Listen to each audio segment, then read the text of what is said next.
Gilgit Chitral चकदारा road के हवाले से वफाकी गवर्नमेंट मुझे मुखलिस नजर नहीं आ रही है। अगरचे ये सी पैक में हमारे सीएम गिलगित बल्तिस्तान का और केपीके का सीएम ने इसको रखा है। मैं आपसे, पाक आर्मी से मैं ये गुजारिश करूंगा कि आप लोगों का हेल्प गिलगित चतराल चकदारा रोड के लिए अशद जरूरी है। मोहतरम जनरल साहब, गिलगित बल्तिस्तान में पिछले साल 16 लाख से अबोव टूरिस्ट आ गए।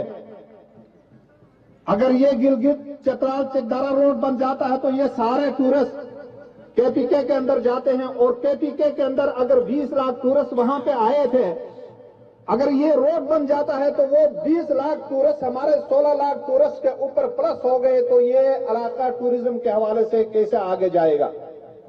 और ये केकेएच का मुतबादिल एक रोड भी है।